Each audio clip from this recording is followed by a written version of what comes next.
Shirley, get your butt back home right now. I'm not done giving you a lesson yet. Hold on a second. What are you even going on about? What lesson do you think you're teaching me here? You really believe violence is the answer to everything? I'm in the hospital right now because of your abusive behavior. Are you proud of yourself? Hey, listen up. That's what happens when you can't even make your own husband happy. You deserve every bit of the misery you're experiencing. What were you thinking? Treating me like an animal and pushing me down the stairs? And to make matters worse, you kept kicking me while I was down and unable to get up. Have you lost your humanity completely? You treated me like I was a disposable, as if my well-being meant nothing. Just a little reminder, I am your wife. Oh, there you go again with your excuses. I already told you, you couldn't even satisfy me, and now you're paying the price for it. Consider it a lesson learned. What exactly did I do that wasn't satisfying enough for you? I cleaned the entire house, prepared your meals exactly as you requested, took care of the laundry according to your preferences, and even made sure the bed was perfectly arranged to your comfort. What more could you possibly expect from me?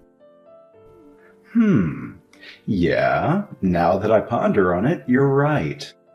You always follow my instructions like a mindless robot, and it's gotten boring. Every single day, you're stuck in the same monotonous routine. Aren't you sick and tired of it?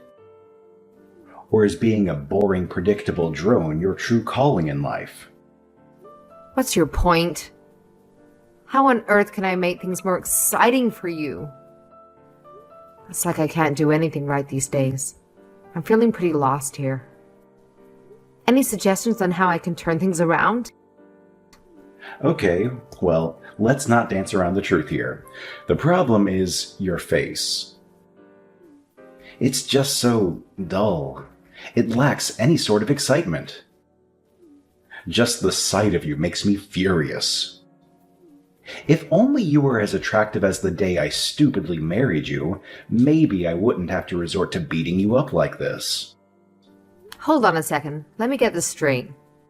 You're seriously trying to justify your tantrum and physical assault by claiming my face isn't as pretty as it once was?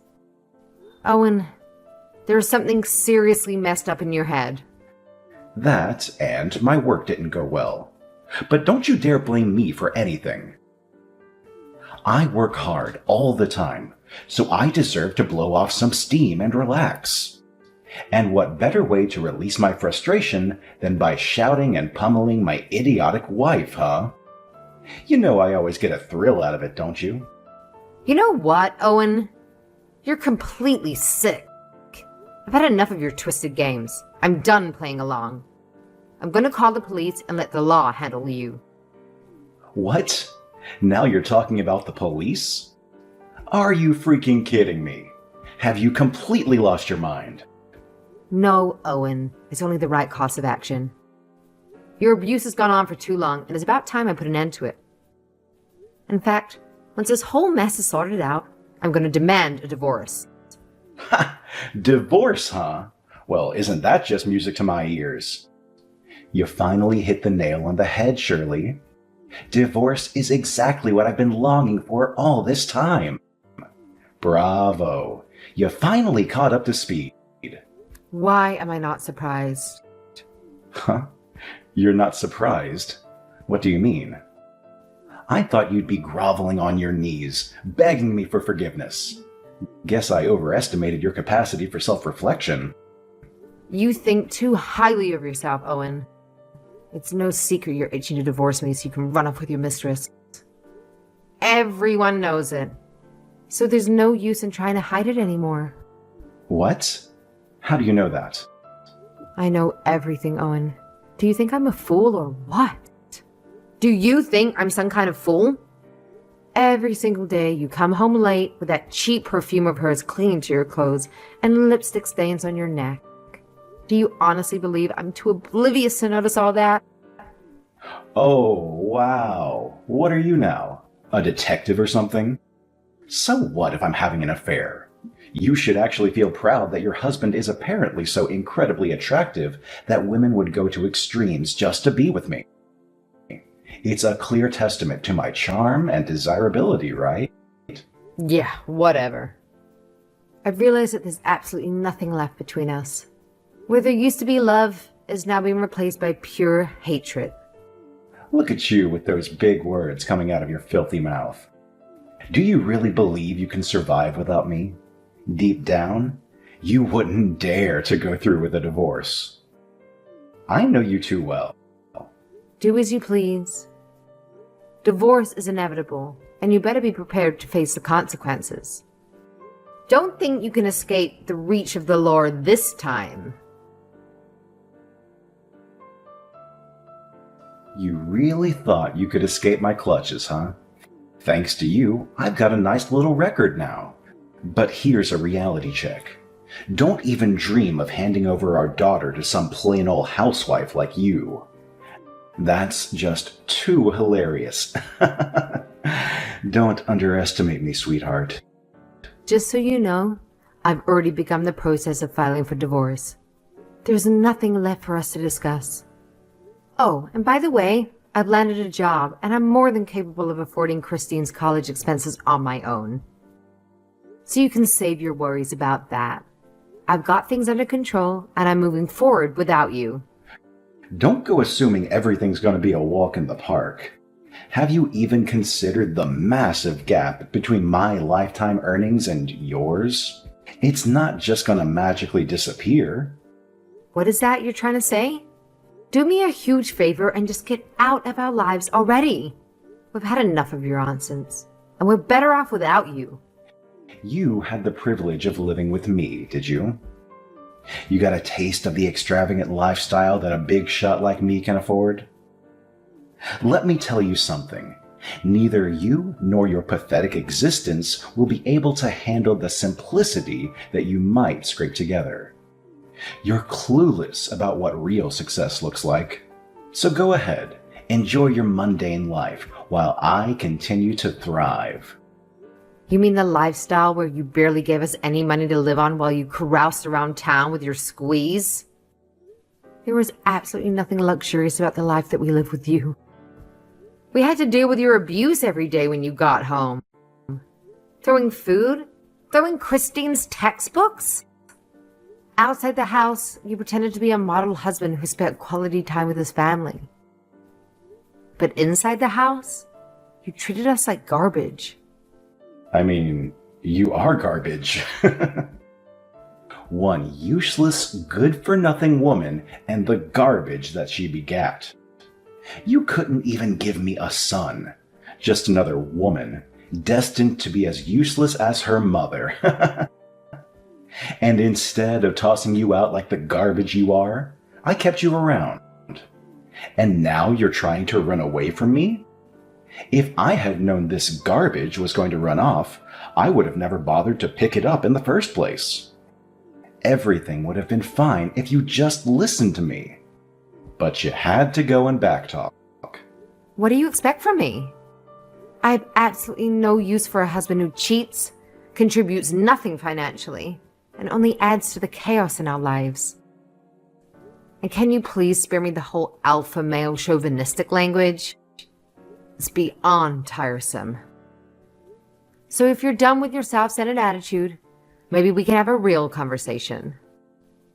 But until then, don't hold your breath. Get this through your head. Women are only worth something until their mid-20s, and you, my dear dried-up old tart, have zero value to anyone. That's precisely why I upgraded to a fresh young thing who's the complete opposite of you.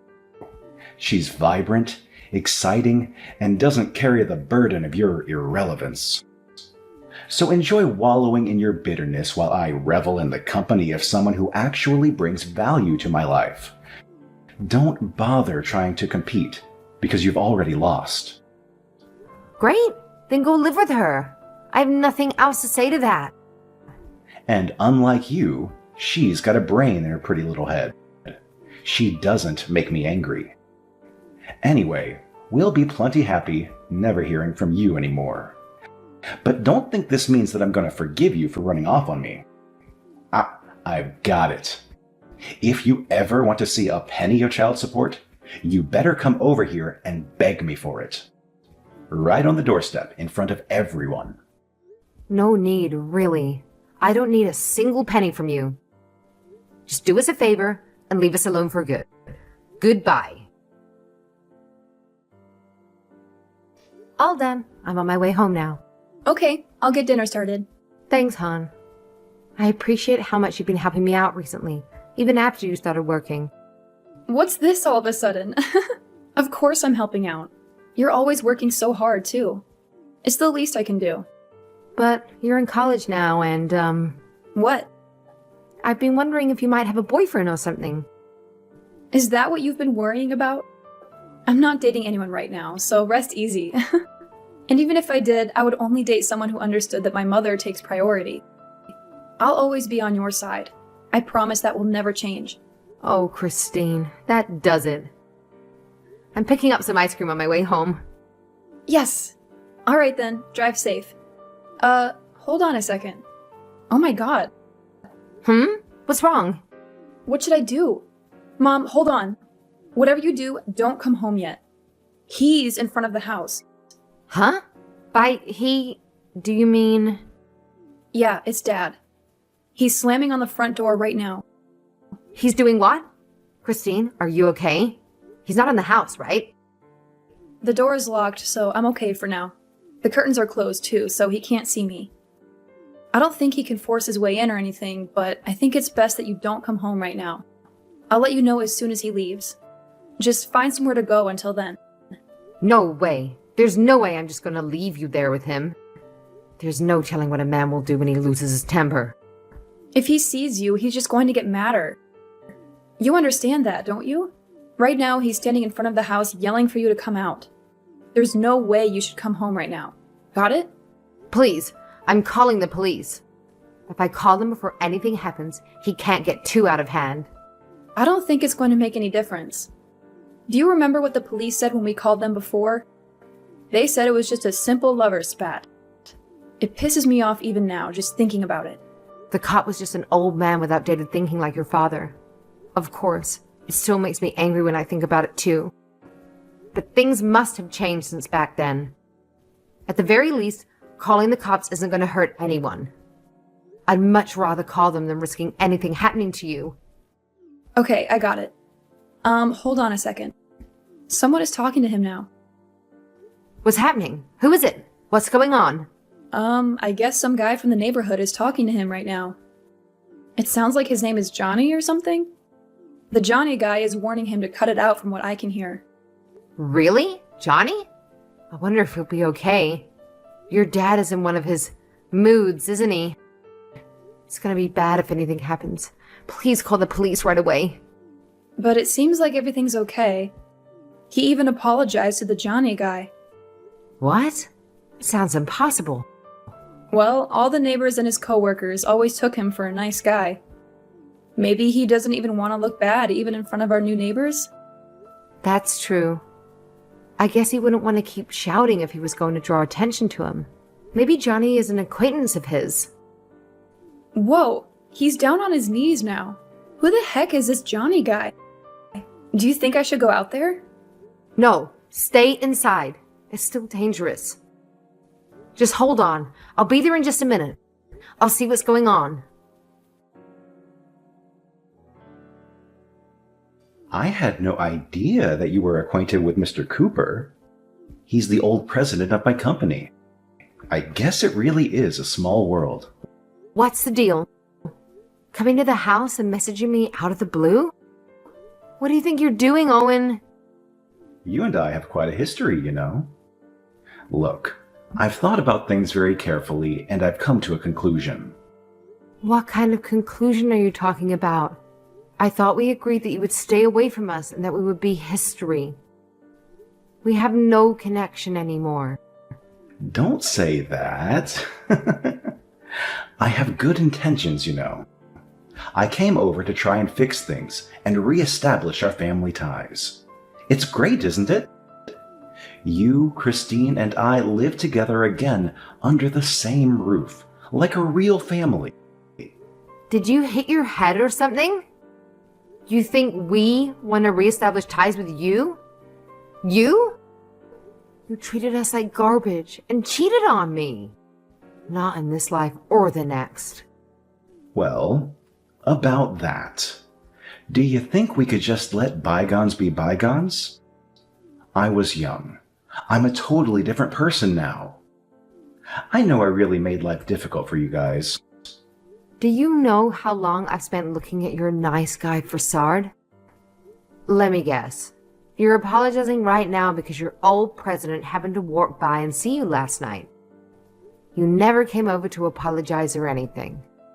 The best thing for me and Christine is if neither of us ever have to do anything with you again. I get it. I don't want to cause any more trouble for you guys. But I was hoping... Do you think you could tell Mr. Cooper that you've forgiven me? If he hears it from you, I think he would definitely believe it. I don't have any way to get in contact with him myself. You made your bed, and now you need to lie in it. Trying to barge into my house after however many years? Screaming my name and bothering all of the neighbors? Johnny heard you screaming and rushed over to help us out. On top of that, you're a total stranger to me as far as I'm concerned. You should just be glad that the police don't get involved. Yeah, but there's a real chance that I might get fired the way things stand now. After all the work that I've done to get into this company and climb the ladder. You understand, right? I can't let all of that work go to waste. Nothing to do with me. Don't come to me looking for help. This is completely your fault. And for that matter, I heard that you told the people at your company that the reason we got divorced is because I cheated. When actually, you were the one cheating and making life hell for us. Well, you see, I had to maintain a certain image at work, you know. Remember, my job was the sole provider for our family before we ended up getting divorced. It's what kept us all fed for all those years. So tell me, why are you suddenly showing up now, of all times? I'm guessing that woman you ran off with finally had enough of your nonsense and left you high and dry? And now you think you can just waltz back into our lives, forcing yourself upon us. If she was truly smarter than me, she would have made the wise choice of escaping before making a colossal mistake of marrying you. So take your sorry self somewhere else and let us live in peace. Of course not. Honestly, the truth is that I felt a lot of pity for you and Christine, so I came over to see if there was anything I could do to help you guys out. Is that right? Nah, we're good. We don't need pity or anything else from a guy like you. So no, I don't think I'll be lying to Johnny for you. Besides, I told him the real reason that we got divorced ages ago. It's a little late for you to start apologizing now. What? We were together for over 15 years. Don't you think you could do even just a small favor for your ex-husband? I'm just asking for a little support. I can never forget what you did to us, not even for a second. And I can't forgive you. I had no idea Johnny was your old president. He volunteers to help single-parent families like ours now, you know. He's even renting his house to us at a special discounted rent. Anyway, there's no way I could lie to him after all he's done for me. Come on, can't you show a bit of sympathy here? My entire life is at stake. We used to be married, for crying out loud. Would it kill you to cut me some slack? Your life has got nothing to do with me. And besides, me and Christine's lives are on the line as well. I have to prioritize that over you. If I give in here, it'll be like just before, when you have me jumping at your every whim. Jumping at my every whim? You know, the most important job for a woman is respecting the opinion of men. Oh God, are you still on about that? Do you think you could say something like that in front of your coworkers? Or in front of Johnny? There's no way. all the stuff going through your head is stuff you would never actually say in front of people. Don't you realize how dumb that is? There are some things that go without saying. And women like you, the only reason you exist at all is for men like me. So get your act together right this instant and do what I say, woman. Actually, I seem to be getting along just great without you. You're nothing to me anymore, so don't contact me again. Goodbye forever. Wait a minute, hold on. So you're seriously going to treat me like that after I've come here asking for your help? Jeez, you really don't get it, do you? You honestly think your life would be all rainbows and unicorns without me? Man, you've got some serious delusions going on. Are you still talking? Do you really think you're in a position of power here? We don't need you at all. You might have treated us like trash, but the biggest trash in our lives the whole time was you. That's why we threw you away. So why don't you get your act together and acknowledge that it's you who is nothing but trash? Johnny, who used to be his superior, had the power to get him fired, but he was concerned about the potential repercussions. So, instead, Johnny arranged for Owen's transfer to serve as a way to keep him away from us. As part of the transfer, Owen was also demoted from a managerial position to a regular staff role. It's hard to predict how someone as arrogant as him will handle such a situation. However, I doubt he would risk quitting and jeopardizing his position at a prestigious company. He'll likely put on a fake smile and bear with it. Interestingly, Johnny himself grew up in a single-parent household. After retiring, he wanted to support other single mothers, which is why he offered me a discounted rent for the house. I am truly grateful to have someone like him in my neighborhood, especially considering the potential danger my ex-husband posed to me and Christine. Although we could have involved the police if needed, they often act after something had really happened. Plus, if they were even to arrest Owen, it's unlikely he'd face serious consequences right away. My greatest fear was losing everything, so the current situation seems like the best way forward. On another note, it turns out that Owen's girlfriend did leave him and got married to a wealthy young man. It seems my intuition was correct, and that's likely why Owen showed up at the house. I can't blame any woman for eventually running away from him. Since he couldn't find anyone else willing to tolerate his behavior, he resorted to coming to me, thinking I would take him back. It infuriates me to think he believed that I would reconcile with him. But thankfully, things are finally over now. As long as Owen remains employed at his current company, he won't bother us again. From this point onwards, Christine and I can focus on rebuilding our lives. Despite how awful my ex-husband is, I'm grateful for him for one thing. He gave me Christine, who is the most precious thing to me in the world.